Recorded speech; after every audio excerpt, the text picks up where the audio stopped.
ನಿಗಮ ಬಾರಿ ಹಗರಣ ಹಿನ್ನೆಲೆ ರಾಜ್ಯ ಸರ್ಕಾರದ ವಿರುದ್ಧ ಅಶೋಕ್ ಹೊಸ ಬಾಂಬ್.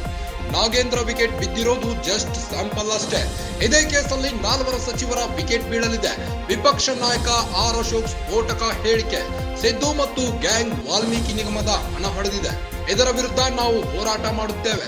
ಸಿದ್ದರಾಮಯ್ಯ ರಾಜೀನಾಮೆ ಕೊಡುವವರೆಗೂ ಹೋರಾಟ. ರಾಜ್ಯ ಸರ್ಕಾರದ ವಿರುದ್ಧ ಆರ್ ಅಶೋಕ್ ವಾಗ್ದಾಳಿ.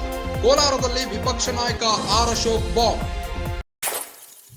ವಾಲ್ಮೀಕಿ ಅಭಿವೃದ್ಧಿ ನಿಗಮ ಭಾರಿ ಹಗರಣದ ಹಿನ್ನೆಲೆ ರಾಜ್ಯ ಸರ್ಕಾರದ ವಿರುದ್ಧ ಅಶೋಕ್ ಹೊಸ ಬಾಂಬ್ ಒಂದನ್ನು ಹಾಕಿದ್ದಾರೆ. ನಾಗೇಂದ್ರ ವಿಕೆಟ್ ಬಿದ್ದಿರೋದು ಜಸ್ಟ್ ಸ್ಯಾಂಪಲ್ ಅಷ್ಟೇ ಎಂದಿದ್ದಾರೆ. ಇದೇ ಕೇಸಲ್ಲಿ 4 ಸಚಿವರ ವಿಕೆಟ್ ಬೀಳಲಿದೆ ಎಂದಿದ್ದಾರೆ. ವಿಪಕ್ಷ ನಾಯಕ ಆರ್ ಅಶೋಕ್ ಅವರು ಸ್ಫೋಟಕ ಹೇಳಿಕೆಯೊಂದನ್ನು ನೀಡಿ ಸಿದ್ದು ಮತ್ತು ಗ್ಯಾಂಗ್ ವಾಲ್ಮೀಕಿ ನಿಗಮದ ಹಣ ಹೊಡೆದಿದೆ. ಇದರ ವಿರುದ್ಧ ನಾವು ಹೋರಾಟ ಮಾಡುತ್ತೇವೆ. ಸಿದ್ದರಾಮಯ್ಯ ರಾಜೀನಾಮೆ ಕೊಡುವವರೆಗೂ ಹೋರಾಟ ನಡೆಸುತ್ತೇವೆ. ರಾಜ್ಯ ಸರ್ಕಾರದ ವಿರುದ್ಧ ಆರ್ ಅಶೋಕ್ ವಾಗ್ದಾಳಿ ನಡೆಸಿದ್ದಾರೆ. ಕೋಲಾರದಲ್ಲಿ ವಿಪಕ್ಷ ನಾಯಕ ಆರ್ ಅಶೋಕ್ ವಾಗ್ದಾಳಿ ನಡೆಸಿದ್ದಾರೆ.